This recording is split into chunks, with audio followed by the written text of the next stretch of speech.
Hello everyone, स्वागत है आपका यूपीएससी हिंदी में। हम लोग पढ़ रहे हैं पॉलिटी, जिसमें हम लोग 100 डेज सीरीज़ लेके चल रहे हैं। स्पेशली फोकस किया जा रहा है यूपी पीसीएस, आरओ एआरओ और जो भी आने वाले स्टेट सर्विसेज के एग्ज़ाम्स हैं, उसमें पॉलिटी से रिलेटेड कोई भी क्वेश्चन आपसे पूछा जाएगा तो आप अगर ये सीरीज़ देखते हैं तो आप सभी प्रश्नों को सॉल्व करने के लिए सक्षम रहेंगे।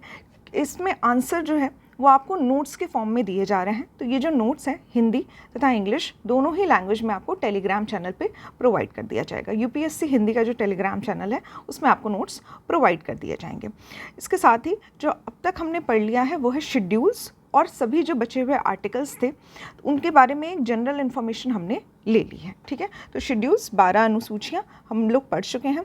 साथ ही जो आर्टिकल्स, इंपॉर्टेंट आर्टिकल्स हैं, उनका एक ओवरव्यू ले लिया है। ठीक है, किस तरह से क्वेश्चन पूछे जाते हैं आर्टिकल्स से रिलेटेड और हर आर्टिकल का क्या महत्व होता है, इसके बारे में हमने एक आउटलाइन देख ली है। इसके बाद हम लोग डिटेल में पढ़ेंगे कि सिटीजनशिप से रिलेटेड कौन से आर्टिकल हैं, हर आर्टिकल के क्या उपबंध दिए गए हैं आर्टिकल्स में। उसके बाद फंडामेंटल राइट्स और आगे सभी जो आर्टिकल्स हैं उनको हम लोग डिटेल में पढ़ेंगे। बट यहाँ हमने स्टार्टिंग में एक ओवरव्यू ले लिया है, जनरल जितने भी पार्ट्स हैं कॉन्स्टिट्यूशन के, आर्टिकल्स हैं कॉन्स्टिट्यूशन के, ये सब हमने एक ओवरव्यू ले लिया है। आज के लेक्चर में हम लोग देखेंगे प्रीएम्बल के बारे में।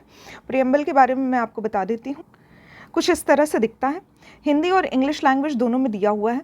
अगर आप एनसीईआरटी की बुक रेफ़र करते हैं तो वहाँ पे स्टार्टिंग के पेजेस पे दिया रहता है। साथ ही कोई और अन्य बुक्स में भी आपने देखा होगा कभी ना कभी ये इस तरह का लिखा हुआ। तो यही है हमारा प्रीएम्बल और इसी के बारे में हम लोगों को आज डिटेल में पढ़ना है।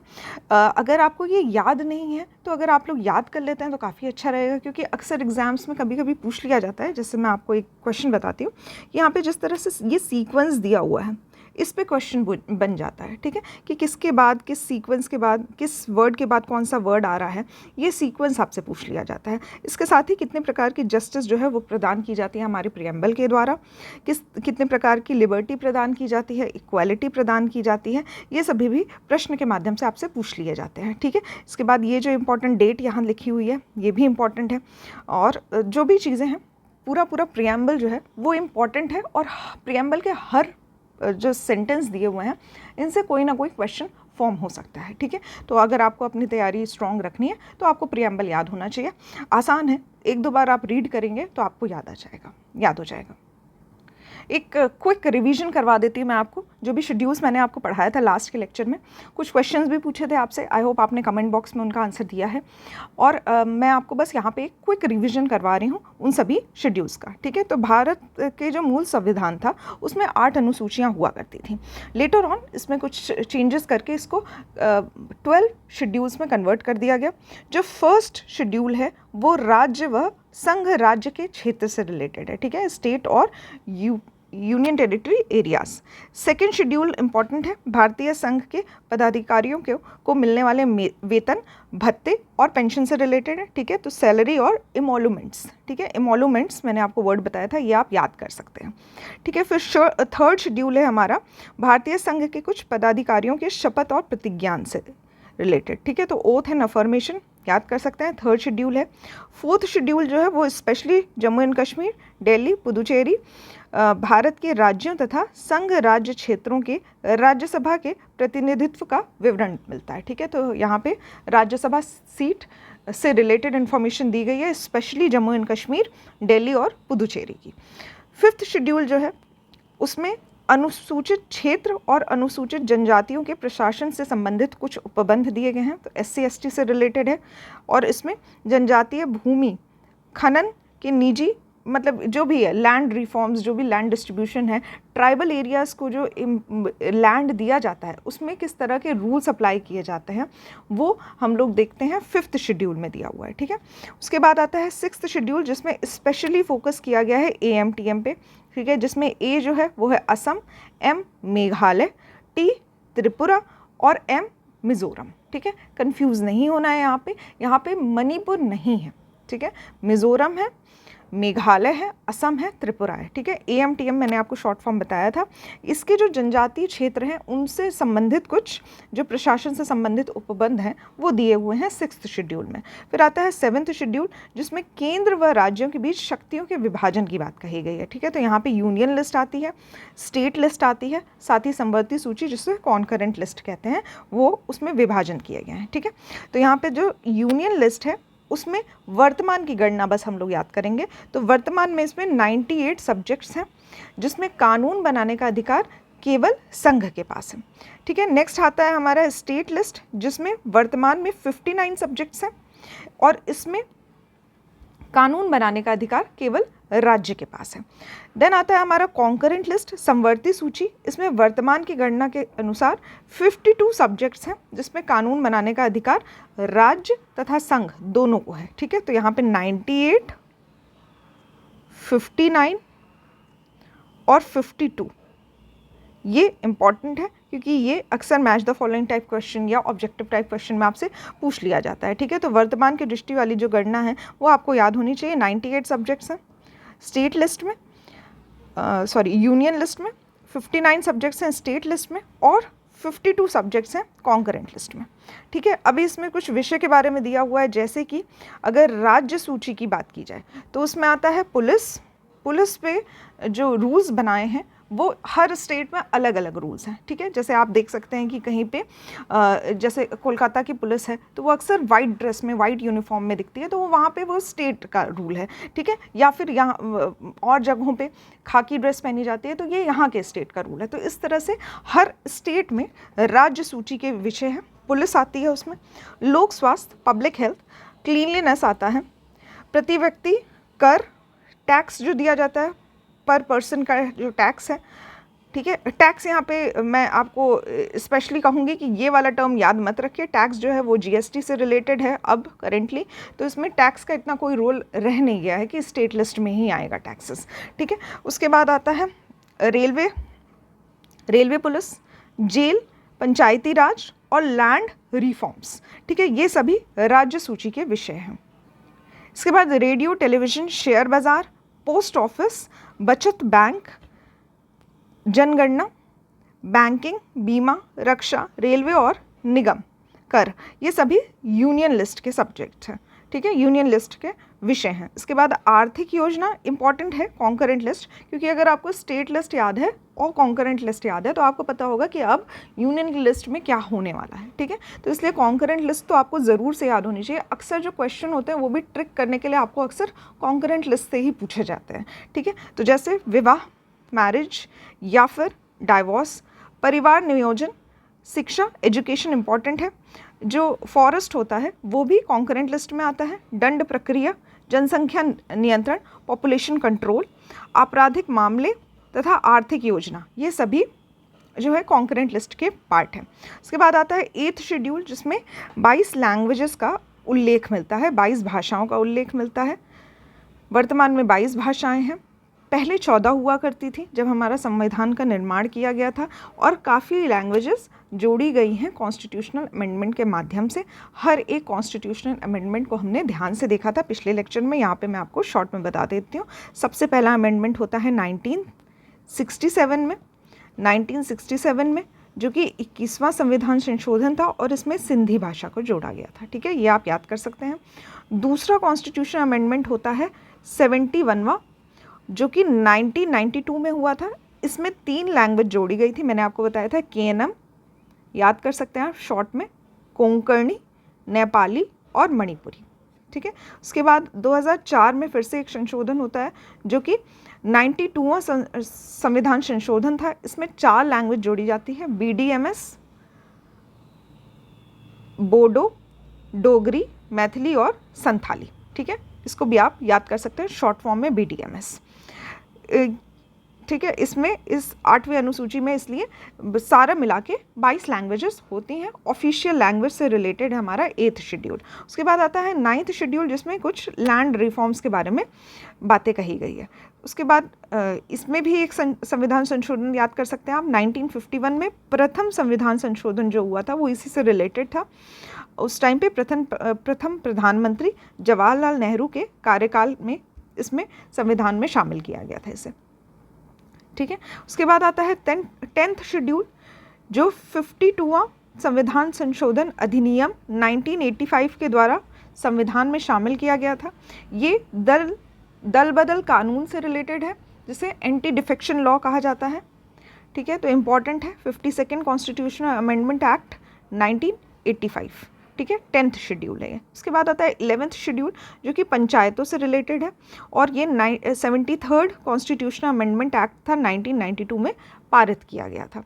इसमें 29 विषय हैं, ठीक है। तो 29 विषय हैं इसमें, ये भी अक्सर क्वेश्चन पूछ लिया जाता है। इसके बाद आता है 12th शेड्यूल, जो कि नगर पालिका से रिलेटेड है, और ये 74th कॉन्स्टिट्यूशनल अमेंडमेंट है, 1992 में ये भी पारित हुआ था, और साथ ही इसमें 18 विषय हैं। ये सभी शेड्यूल्स आपको याद होने चाहिए।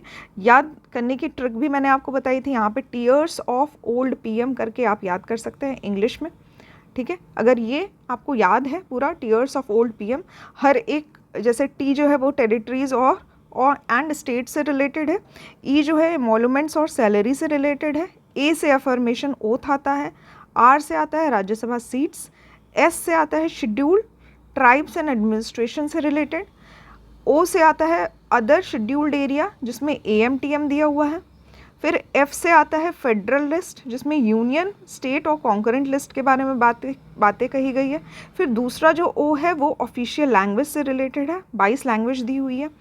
नेक्स्ट जो एल है वो लैंड रिफॉर्म से रिलेटेड है, और डी जो है वो एंटी डिफेक्शन लॉ है, 10वां शेड्यूल। फिर लास्ट के PM जो है वो तो आपको याद ही होगा, पंचायत है और म्यूनिसिपैलिटी है। तो इस तरह से आप जो 12 शेड्यूल हैं उनको याद कर सकते हैं, शॉर्ट फॉर्म मैंने आपको बता दिया था, ठीक है। स्टार्ट करते हैं भारत के संविधान के उद्देशिका से, प्रियम्बल से। तो यहाँ पे इसको याद करने का तरीका बस यही है कि आप लोग इसको कई बार रीड करिए, वो याद अपने आप हो जाएगा, ठीक है। तो ये मैं एक बार आप लोगों के लिए रीड कर देती हूँ। तो हम भारत के लोग, we the people of India, Bharat को संपूर्ण प्रभुत्व संपन्न, समाजवादी, पंथ निरपेक्ष, लोकतंत्रात्मक गणराज्य बनाने के लिए तथा उसके समस्त नागरिकों को सामाजिक, आर्थिक, राजनैतिक न्याय, विचार, अभिव्यक्ति, विश्वास, धर्म और उपासना की स्वतंत्रता, प्रतिष्ठा और अवसर की समता तथा उन सब में व्यक्ति की गरिमा और राष्ट्र की एकता, अखंडता सुनिश्चित करने वाली बंधुता बढ़ाने के लिए दृढ़ संकल्प होकर अपनी इस संविधान सभा में आज तारीख दी हुई है 26 नवंबर 1949 को इस संविधान को अंगीकृत, अधिनियमित और आत्मसमर्पित करते हैं, ठीक है। तो यहाँ पे ये जो सभी बातें कही गई है इसको हम लोग 1 बाय 1 देखेंगे। तो पहला, तो सोर्स क्या है हमारे कॉन्स्टिट्यूशन का? तो सोर्स है we the people of India, हम भारत के लोग, ठीक है। उसके बाद आता है 3 शब्द, सॉवरन, सोशलिस्ट, सेकुलर, ठीक है। तो प्रभुत्व संपन्न, सॉवरन, उसके बाद आता है समाजवादी, इसको सोशलिस्ट कहते हैं, पंथ निरपेक्ष, सेकुलर, लोकतंत्रात्मक और गणराज्य, ठीक है। ये कंप्लीट इंडिया का रिप्रेजेंटेशन करता है, ठीक है। तो इंडिया जो है वो एक प्रभुत्व संपन्न है, समाजवादी है, पंथ निरपेक्ष है, लोकतंत्रात्मक है और साथ ही गणराज्य है। इसके बाद देता है ये समस्त नागरिकों को किस तरह का न्याय प्रदान करती है? तो 3 तरह का न्याय प्रदान करती है, सोशल, इकोनॉमिक, पॉलिटिकल, सामाजिक, आर्थिक और राजनीतिक, ठीक है। उसके बाद कितने प्रकार की स्वतंत्रता प्रदान करती है? तो 5 प्रकार की स्वतंत्रता है, thought expression, belief, thought expression, belief, faith and worship, ठीक है। तो विचार, अभिव्यक्ति, विश्वास, धर्म और उपासना की स्वतंत्रता प्रदान की जाती है। इसके साथ ही इक्वालिटी, जो समता है वो 2 प्रकार की प्रदान की जाती है। पहला है status, equality of status and equality of opportunity, प्रतिष्ठा और अवसर की समता। इसके बाद आता है फ्रेटर्निटी, बंधुता।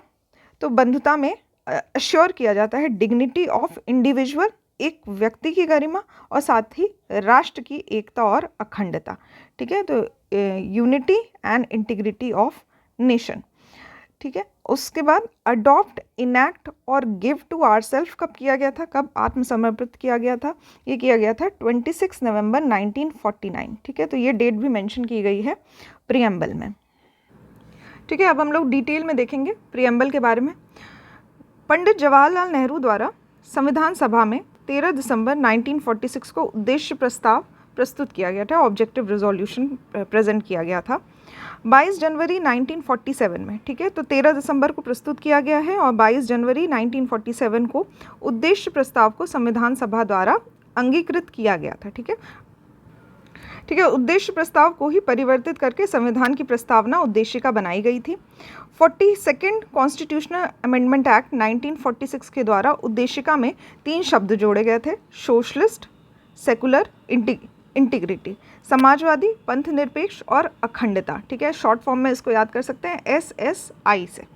ठीक है, सोशलिस्ट, सेकुलर, इंटीग्रिटी, ये जोड़ा गया था 42nd कॉन्स्टिट्यूशनल अमेंडमेंट में 1946 में हुआ था। इसको मिनी कॉन्स्टिट्यूशनल अमेंडमेंट भी कहा जाता है इसको, ठीक है, मिनी कॉन्स्टिट्यूशन कहा जाता है। यहाँ पे है 42nd कॉन्स्टिट्यूशनल अमेंडमेंट एक्ट 1976। ठीक है, 76 है। इसके बाद आता है भारतीय संविधान की उद्देशिका ने भारत को संपूर्ण प्रभुत्व संपन्न, समाजवादी, पंथ निरपेक्ष, लोकतंत्रात्मक गणराज्य के रूप में घोषित किया है, जो मैंने आपको फर्स्ट लाइन पढ़ के बताया था प्रीएम्बल में। ठीक है, इसके बाद ये हर शब्द जो दिया है ना, sovereign, socialist, secular, democratic, Republic, ये हर शब्द का जो मतलब है वो अभी मैं आपको समझाऊंगी लेटर ऑन इसी लेक्चर में।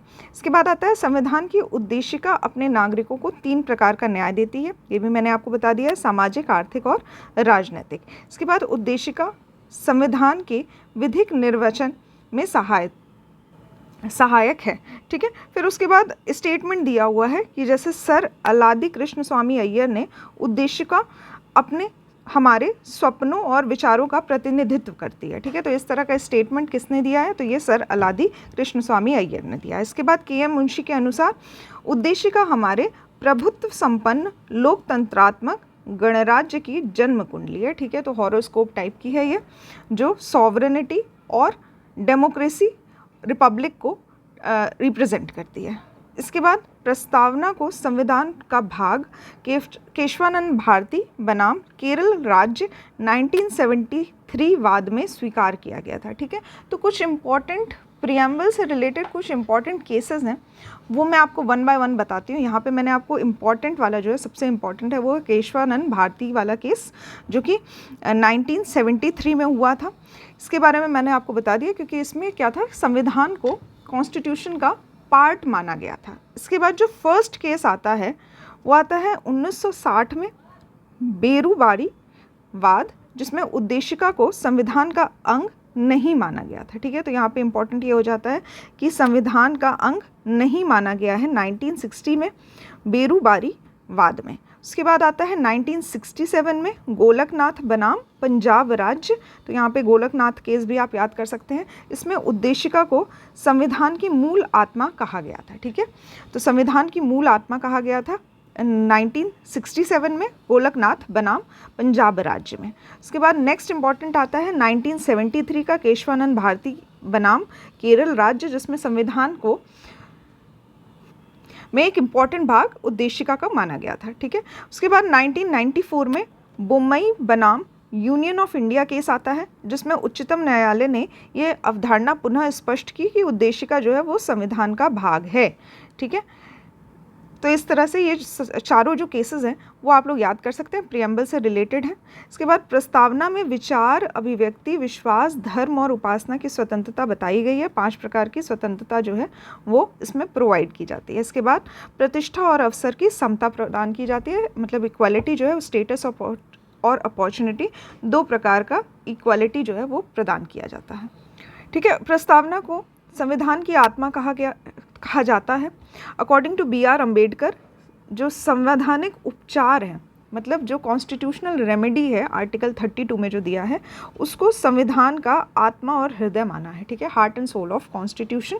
तो यहाँ पे आर्टिकल 32 की बात की जा रही है, प्रियम्बल की बात नहीं की जा रही है, ठीक है। कई जगहों पे प्रियम्बल को भी कॉन्स्टिट्यूशन की आत्मा माना जाता है, बट बी आर अम्बेडकर ने ये स्टेटमेंट नहीं दी है। इन्होंने कॉन्स्टिट्यूशनल रेमेडीज़ को ये स्टेटमेंट दी है कि ये heart and soul of constitution है।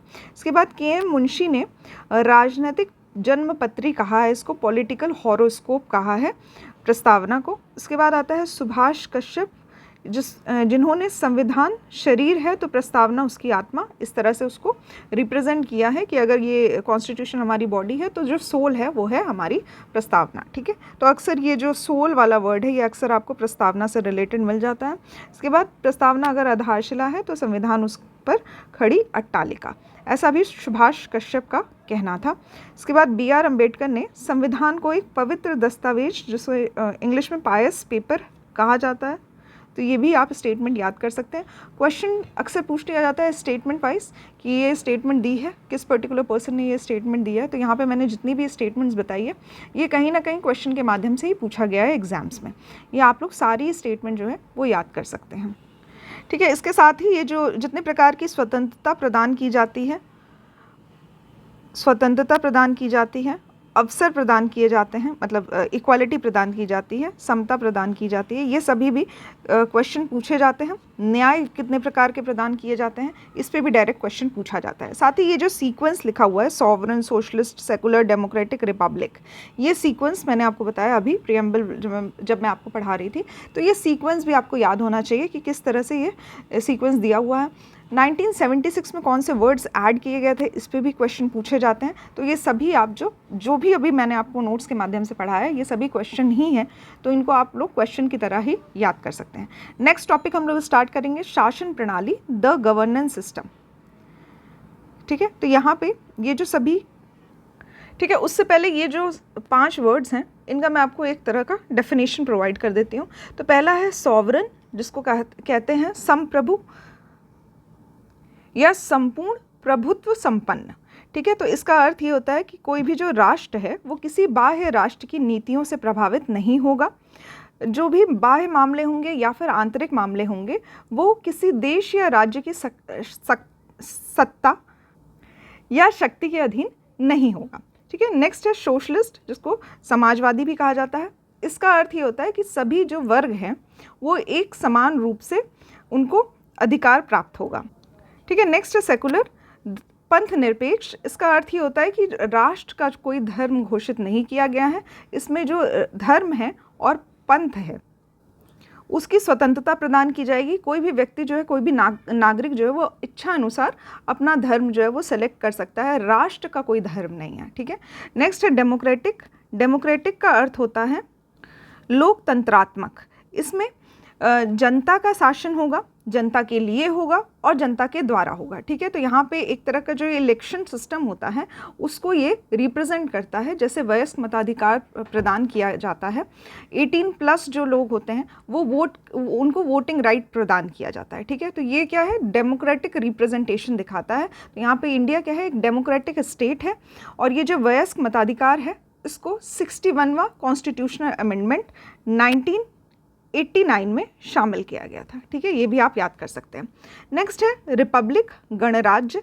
गणराज्य का अर्थ होता है जो राष्ट्र का प्रेसिडेंट होता है, ठीक है। तो जो भी राष्ट्र का अध्यक्ष होता है उसको निर्वाचन के आधार पे चुना जाएगा, ठीक है। तो यहाँ पे किसी प्रकार की मोनार्की नहीं होगी, कोई एक राजा नहीं होगा, ये निर्वाचन के आधार पे डिसाइड किया जाएगा कि कौन राष्ट्र का अध्यक्ष होगा, ठीक है। तो ये सभी टर्म्स जो होते हैं ये आपको पता होने चाहिए, जनरल इन्फॉर्मेशन के लिए भी पता होने चाहिए और साथ ही कंपटीशन पर्पस से भी पता होने चाहिए। अब हम लोग देखते हैं शासन प्रणाली, गवर्नेंस सिस्टम। तो सबसे पहला आता है राजतंत्र, ठीक है। जैसे नाम से ही आपको पता चल रहा होगा कि जिसमें एक शासक होगा जो कि एक व्यक्ति होगा, इसमें शासन की सभी शक्तियाँ जो होगी वो समाहित होगी और ये राज को धारण करेगा, ठीक है। तो जैसे आप लोग देख सकते हैं कि पुराने ओल्ड टाइम में जिस तरह से एक राजा होते थे जिसके अधीन पूरा राज्य होता था और ये एक तरह से ठीक है जनरेशन वाइज जो है वो राजा बनता रहता था, मतलब राजा का पुत्र जो था वो राजा बन जाता था। इसको हम ऑटोक्रेसी कहते हैं, राजतंत्र कहते हैं। उसके बाद कुलीन तंत्र, वो भी इसी प्रकार का, इसको एरिस्टोक्रेसी कहते हैं, जिसमें जो राजनीतिक सत्ता होती है ये कुछ ही लोगों में निहित होती है, ठीक है। इसको कुलीन तंत्र कहा जाता है, एरिस्टोक्रेसी।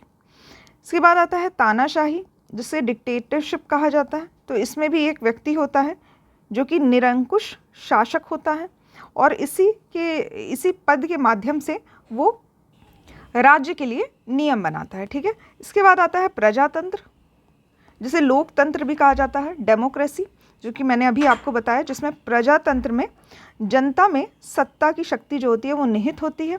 जनता को ये अधिकार होता है कि वो अपना एक रिप्रेजेंटेटिव चुन सके। इसके बाद आता है, इसी में एक लाइन दी हुई है कि जो प्रजातांत्रिक या लोकतांत्रिक शासन प्रणाली होती है इसमें प्रमुख है फेडरल सिस्टम और यूनिटरी सिस्टम, ठीक है। तो संघात्मक शासन और एकात्मक, ठीक है। और इसके साथ ही जो डेमोक्रेटिक स्टेट होता है उसमें दो और सिस्टम होते हैं जिसको हम लोग कहते हैं संसदीय शासन व्यवस्था, पार्लियामेंट्री सिस्टम और प्रेसिडेंशियल सिस्टम, ठीक है। यहाँ पे ये जो फेडरल सिस्टम है और ये यूनिटरी सिस्टम है, ये अभी हम लोग डिटेल में देखेंगे क्या होता है ये। नेक्स्ट है, यहाँ पे राज्य के कुछ महत्वपूर्ण तत्व बताए गए हैं, 4 एलिमेंट्स बताए गए हैं किसी भी स्टेट को डिफाइन करने के लिए। पहला है सॉवरेनिटी, संप्रभुता, जनसंख्या, पॉपुलेशन, भूभाग, टेरिटरी, तथा सरकार या फिर सत्ता, जिसे गवर्नमेंट कहा जाता है, ठीक है। तो ये भी डायरेक्ट क्वेश्चन के माध्यम से ही मैं आपको बता रही हूँ। ये क्वेश्चन ही पूछा गया था कि कितने एलिमेंट्स होते हैं किसी भी राज्य के, और यहाँ पे आपको मैंने नोट्स के माध्यम से बता दिया कि यहाँ पे 4 एलिमेंट्स होते हैं। ये आपको चारों एलिमेंट्स याद होने चाहिए, ठीक है। तो यहाँ पे राज्य की श्रेणी में तभी आ सकता है जब ये चारों एलिमेंट्स उसमें प्रेजेंट होते हैं। 1947 तक, 1947 तक हमारा जो भारत है ये एक स्वतंत्र राज्य नहीं था, क्योंकि ये संप्रभु नहीं हुआ करता था। यहाँ पे जनता का शासन नहीं था, बल्कि यहाँ पे ब्रिटिश क्राउन का शासन हुआ करता था। भारतीय संविधान के अनुसार देश में संसदीय शासन प्रणाली को अपनाया गया, जिसमें जनता द्वारा चुने गए प्रतिनिधि की ही शासन व्यवस्था की संचालन करते थे, ठीक है। तो यहाँ पे कैबिनेट सिस्टम ऑफ गवर्नमेंट है, मंत्रिमंडल परिषद बनाया जाता है और उसके बाद वो लोग लॉज बनाते हैं जिन पे हमारे जो स्टेट है या हमारी जो कंट्रीज़ हैं वो रन करती है, स्टेट्स रन करते हैं, ठीक है। इस प्रणाली में संसद विधि निर्माण करता है और ये सर्वोच्च संस्था है जो विधि निर्माण करता है, लेजिस्लेशन, लॉज मेकिंग करता है। इसके साथ ही जो एग्जीक्यूटिव है वो समस्त कृत्यों के लिए संसद के प्रति जवाबदेही होती है, ठीक है। तो इस तरह से एग्जीक्यूटिव और लेजिस्लेटिव जो है वो दोनों साथ में काम करते हैं। भारत की जो राजनीतिक व्यवस्था है इसमें संपूर्ण सत्ता को 2 पार्ट्स में डिवाइड किया गया है। एक है आपका केंद्र तथा दूसरा है राज्य, ठीक है। तो एक कुछ पावर सेंटर को प्रोवाइड की गई है, कुछ स्टेट को या फिर प्रोविंसेस को प्रदान की गई है, ठीक है। यहाँ सर्वोच्च सत्ता जनता में निहित है और भारतीय प्रशासनिक राजनीतिक व्यवस्था विशुद्ध रूप से एक लोकतांत्रिक गणतंत्र है, ठीक है। इसके बाद यहाँ पे कुछ प्रेसिडेंशियल फॉर्म ऑफ गवर्नमेंट की बात की गई है, जिसे हम लोग राष्ट्रपतीय शासन प्रणाली के नाम से भी जानते हैं। इसमें समस्त जो कार्यपालिका शक्ति होती है वो वास्तविक रूप से राष्ट्रपति में निहित होती है। फिर यहाँ पे कुछ प्रेसिडेंशियल फॉर्म ऑफ गवर्नमेंट के बारे में ही कुछ बातें कही गई है जो कुछ खास इंपॉर्टेंट नहीं है।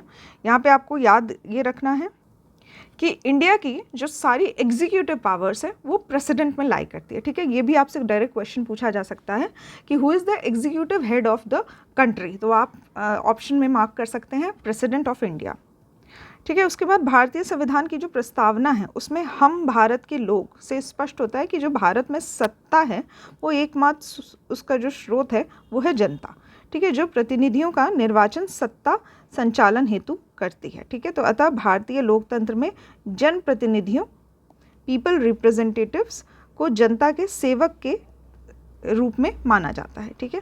इसके बाद भारतीय संविधान में सेंटर और स्टेट की शक्तियों को संविधान में स्पष्टतः विभाजित किया गया है। इसके लिए भारतीय संविधान को परिसंघीय भी कहा जाता है, ठीक है। तो फेडरेशन भी कहा जाता है इसीलिए क्योंकि यहाँ पे सेंट्रल लिस्ट और स्टेट लिस्ट दोनों ही प्रेजेंट है, ठीक है। इसके बाद यहाँ पे हमारे पास एक लिखित संविधान है। ब्रिटेन में ऐसा कुछ लिखित संविधान का अस्तित्व नहीं है। इसके साथ ही भारतीय संविधान में कुछ एकात्मक शासन के प्रमुख लक्षण हैं।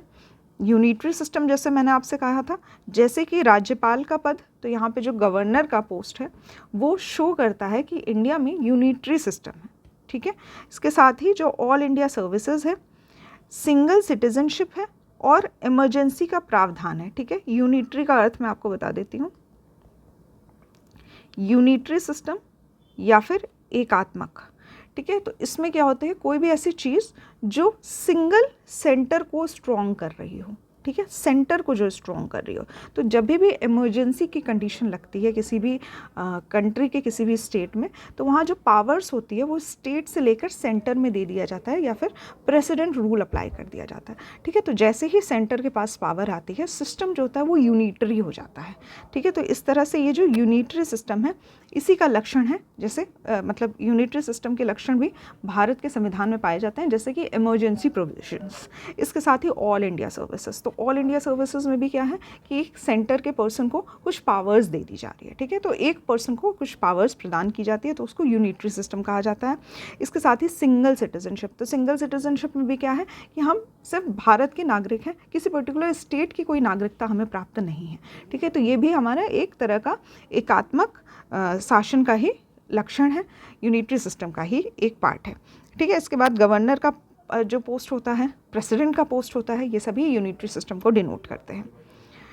इसके बाद आता है भारत एक गणतंत्र है। इसका आशय ये है कि सभी जो राजनीतिक व्यवस्था है उसके जो सर्वोच्च पद है, जैसे कि राष्ट्रपति, इसका निर्वाचन होता है, ठीक है। तो निर्वाचित व्यक्ति जो होता है वो उस पद पे आसीन होता है, इसीलिए जो भारत है वो एक रिपब्लिक कंट्री है। इसके बाद आता है भारतीय संविधान के कुछ संघात्मक, जैसे कि फेडरल, कुछ नेचर फेडरल नेचर है इंडिया के कॉन्स्टिट्यूशन का, कुछ नेचर जो है वो यूनिटरी है, ठीक है। तो यहाँ पे संघात्मक यानी कि फेडरल नेचर की बात हो रही है।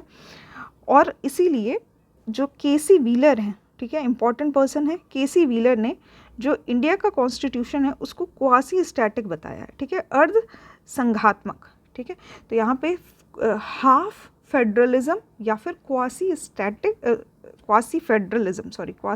नहीं, क्वासी फेडरल शब्द का यूज़ किया है, ठीक है। तो क्वासी मतलब हाफ, ठीक है, सेमी फेडरल कह सकते हैं यहाँ पे, ठीक है। इसके साथ ही जी ऑस्टिन जो हैं, इन्होंने भारतीय संघवाद को सहकारी संघवाद कहा है, ठीक है, कोऑपरेटिव फेडरलिज्म। तो फेडरलिज्म को हेल्प करने के लिए यूनिटरी सिस्टम को भी बनाया गया है, कोऑपरेटिव है हमारा फेडरलिज्म, ठीक है। तो क्वासी फेडरलिज्म, कोऑपरेटिव फेडरलिज्म, ये सभी शब्द जो हैं वो किसने दिए हैं, ये आपको इन पर्टिकुलर पर्सन्स के नाम याद होने चाहिए। ये भी कंपटीशन में डायरेक्ट क्वेश्चन आपसे पूछा जाता है अक्सर। ये जो केसी व्हीलर वाला है, क्वासी फेडरल होना, ये अक्सर आपको क्वेश्चन के माध्यम से आपको एग्जाम्स में मिल जाएगा। इसके साथ ही भारतीय संविधान अधिक कठोर तथा अधिक लचीले के मध्य एक संतुलन स्थापित करता है। यह कथन भी केसी व्हीलर के द्वारा दिया गया है कि हमारा जो भारतीय संविधान है वो ना ही काफ़ी हार्ड है और ना ही काफ़ी फ्लेक्सिबल है, ये सॉर्ट ऑफ इन मिडवे है कि थोड़ा सा हार्ड भी और फ्लेक्सिबल भी है। तो मतलब क्योंकि रिटन संविधान है हमारा, तो रिटन संविधान क्या होता है, एक काइंड ऑफ एक रिटन डॉक्यूमेंट है जो कि लेटर ऑन अमेंड नहीं हो सकता है, ठीक है। ऐसा एक डिस्क्रिप्शन आपके माइंड में होगा कि कोई भी चीज़ जब रिटन है, कोई भी चीज़ लिख दी गई है पास्ट में हमारे, तो फ्यूचर में हम उसको चेंज कैसे करें, ठीक है। इसी के लिए हमारे संविधान में कुछ आर्टिकल ऐसे भी बनाए गए हैं जिसमें कॉन्स्टिट्यूशन को अमेंड करने का अधिकार दिया गया है, इसीलिए हमारा जो कॉन्स्टिट्यूशन है वो फ्लेक्सिबल भी है, ठीक है। तो यहाँ पे दोनों टर्म्स जो हैं कि कठोर होना और लचीला होना, वो दोनों ही शब्द जो है वो हमारे कॉन्स्टिट्यूशन के बारे में कहे गए हैं, क्योंकि पहला रिटन कॉन्स्टिट्यूशन है, बट रिटन होने के साथ साथ हमारे पास कुछ अधिकार हैं जिसमें हम लोग कुछ संशोधन कर सकते हैं हमारे संविधान में। इसके बाद B.R. अम्बेडकर के अनुसार संविधान को संघात्मक के तंग ढांचे में नहीं ढाला गया है, ठीक है। तो both federal and unitary feature है इसमें, सिर्फ फेडरलिज्म को ही ज़्यादा हमने प्रमोट नहीं किया है, हमने दोनों फीचर्स इसमें शामिल किए हैं, ठीक है। इसके बाद यहाँ पे एंड होता है हम लोगों का गवर्नेंस सिस्टम ऑफ इंडिया, शासन प्रणाली के बारे में हमने डिटेल में जाना। नेक्स्ट हम लोग देखेंगे कुछ राष्ट्रीय प्रतीक, नेशनल सिंबल्स के बारे में, ठीक है। नेशनल सिंबल में सबसे पहला आता है हमारा नेशनल फ्लैग। तो भारत का जो राष्ट्रीय ध्वज है वो तिरंगा है, जिसमें 3 रंगों का प्रयोग किया गया है। साथ ही इसकी जो लंबाई और चौड़ाई का अनुपात है वो 3:2 है, ठीक है। तो यहाँ पे लेंथ और विड्थ का जो अनुपात है वो 3:2 है, ठीक है। इसको याद कर सकते हैं आप। इसके साथ ही जो तीनों रंग हैं, तीनों रंग के अपने कुछ महत्व हैं, हम लोग देखेंगे वन बाय वन। तो पहला जो है गहरा केसरिया रंग, ये साहस का प्रदर्शन करती है, ठीक है। तो यहाँ पे ये स्ट्रेंथ और करेज दिखाती है, स्ट्रेंथ और करेज। इसके साथ ही जो श्वेत रंग है वो शांति और सच्चाई का प्रतीक है। यहाँ पे पीस एंड ट्रूथ शो करता है, पीस एंड ट्रूथ शो किया जाता है वाइट कलर के द्वारा। इसके बाद सबसे नीचे जो हरे पट्टी है, इसमें उर्वरकता, फर्टिलिटी और समृद्धि, प्रॉस्पेरिटी का प्रदर्शन किया जाता है, प्रॉस्पेरिटी का प्रदर्शन किया जाता है ग्रीन कलर से। इसके बाद ध्वज के बीच की जो पट्टी है उसमें एक नीला चक्र बना हुआ है जिसमें 24 तिल्लियाँ हैं, ठीक है। तो 24 स्पोक्स हैं, जिसका प्रारूप सारनाथ में अशोक के सिंह स्तंभ पर बने चक्र से लिया गया है, ठीक है। तो ये जो सोर्स है जहाँ से लिया गया है ये भी आपसे अक्सर पूछ लिया जाता है। और ये जो नीला चक्र है ये न्याय का प्रतीक है, ठीक है। तो it is a symbol of justice, ठीक है। तो यहाँ पे ये जो अशोक चक्र है ये आप याद कर सकते हैं, अशोक के सिंह स्तंभ से लिया गया है ये चक्र। इसके बाद जो राष्ट्रीय ध्वज है हमारा, इसको तैयार किया गया था पिंगली वेंकैया के द्वारा। इसके साथ ही संविधान सभा के द्वारा इसको 22 जुलाई 1947 को राष्ट्रीय ध्वज का वर्तमान स्वरूप स्वीकृत किया गया था, ठीक है। तो किस दिन इसको अडॉप्ट किया गया था, ये भी डेट आपसे एग्जैक्टली क्वेश्चन के माध्यम से पूछा जाता है। वन लाइनर क्वेश्चन में आपसे पूछ लिया जाएगा कि 22 जुलाई 1947 को हमारा राष्ट्रीय ध्वज जो है उसको स्वीकृत किया गया था। इसके साथ ही भारत का जो राज चिन्ह है वो है सारनाथ स्थित अशोक के सिंह स्तंभ की अनुकृति, ठीक है। तो जैसे हमने देखा है हमारा जो भी गवर्नमेंट डॉक्यूमेंट्स होता है या फिर GOI होता है उसमें हमेशा राजपत्र में हमेशा एक एम्बलम बना रहता है, तो वो जो होता है वो राज चिन्ह होता है, अशोक के सिंह स्तंभ से लिया गया था। इसको अडॉप्ट किया गया था 26 जनवरी 1950 को, ठीक है। तो ये भी डेट इंपॉर्टेंट हो जाती है। राज चिन्ह को अडॉप्ट किया गया था 26 जनवरी 1950 को और राष्ट्रीय ध्वज को अडॉप्ट किया गया था 22 जुलाई 1947 को। फिर ये जो अशोक के सिंह स्तंभ की अनुकृति है, इसके नीचे देवनागरी लिपि में लिखा गया है सत्यमेव जयते, जिसे मुंडक उपनिषद से लिया गया था, ठीक है। तो ये भी क्वेश्चन अक्सर पूछा जाता है कि सत्यमेव जयते जो है वो कहाँ से लिया गया है, तो मुंडक उपनिषद से लिया गया है। नेक्स्ट आता है हमारा नेशनल एंथम, राष्ट्रगान जन गण मन। इसको 24 जनवरी 1950 को संविधान सभा द्वारा आधिकारिक रूप से अंगीकृत किया गया था, ठीक है। तो टोटल जो इसकी गायन की अवधि है वो है 52 सेकेंड। 24 जनवरी 1950 को इसको अडॉप्ट किया गया था। बात की जाए कि पहली बार कब गाया गया था, तो राष्ट्र गान जो है इसको जनरली नॉट एज अ राष्ट्रगान, जनरल टर्म में इसको गाया गया था 27 दिसंबर 1911 को भारतीय राष्ट्रीय कांग्रेस के कलकत्ता अधिवेशन में इसे पहली बार गाया गया था, ठीक है। तो उस टाइम जो इसके अध्यक्ष थे वो भी आप नाम याद कर सकते हैं, बिशन नारायण धर, और ये 27 दिसंबर 1911 डेट आप याद कर लीजिए। INC की बैठक हुई थी और इसमें पहली बार कलकत्ता में हुई थी ये पहली बैठक, मतलब कलकत्ता में इसको पहली बार गाया गया था 1911 में, ठीक है। ये भी पॉइंट आप याद कर सकते हैं। इसके साथ ही ये रविंद्रनाथ टैगोर द्वारा रचित है। गीतांजलि में इसका सोर्स पाया जाता है। इसके बाद आता है वंदे मातरम, जो कि हमारा राष्ट्रीय गीत है, नेशनल सॉन्ग। इसको भी 22 जनवरी 1950 को अडॉप्ट किया गया था as a national song of India. राष्ट्रीय गीत जो है वंदे मातरम, ये बंकिम चंद्र चटर्जी के द्वारा लिखा हुआ उपन्यास है आनंद मठ, वहाँ से इसको लिया गया है, ठीक है। तो यहाँ पे ये दोनों ही चीज़ें इंपॉर्टेंट हो जाती है। गीतांजलि से सोर्स लिया गया है हमारे नेशनल एंथम का, और आनंद मठ से सोर्स लिया गया है हमारे नेशनल सॉन्ग का। इसके बाद ये जो वंदे मातरम है ये पहली बार 1896 में इसको गाया गया था। भारतीय राष्ट्रीय कांग्रेस का अधिवेशन था, उसमें इसको पहली बार गाया गया था। उस टाइम पे जो अध्यक्ष थे वो थे रहीमतुल्ला सयानी। इसके बाद ही जो भारत का नेशनल कैलेंडर है, राष्ट्रीय कैलेंडर, ये 22 मार्च 1957 को अपनाया गया था। और इसके साथ ही जो ग्रेगोरियन कैलेंडर, इंग्लिश कैलेंडर जो कहा जाता है, उसको भी इसके साथ ही अपनाया गया था। ठीक है, तो हिंदू कैलेंडर शक संवत और साथ ही ग्रेगोरियन कैलेंडर, उन दोनों को ही 22 मार्च 1957 को अपनाया गया है। इसके बाद आता है हमारा भारत के राष्ट्रीय जलीय जीव, इसके रूप में जो एक्वेटिक एनिमल है, नेशनल एक्वेटिक एनिमल, उसके रूप में गंगा की डॉल्फिन को अपनाया गया है। ठीक है, इसके बाद आता है भारतीय मोर को भारत के राष्ट्रीय पक्षी के तौर पे, साथ ही बाघ को, टाइगर को भारत के राष्ट्रीय पशु के रूप में स्वीकार किया गया है। ठीक है, तो आप यहाँ पे याद कर सकते हैं पिकॉक को, साथ ही टाइगर को और गंगा डॉल्फिन को, इस तरह से ये सब याद कर सकते हैं आप। वर्ष 2008 में भारत सरकार द्वारा गंगा नदी को राष्ट्रीय नदी घोषित की गई थी। ये भी एक इम्पॉर्टेंट फैक्ट है। 2008 में नेशनल रिवर के रूप में गंगा को अडॉप्ट किया गया था।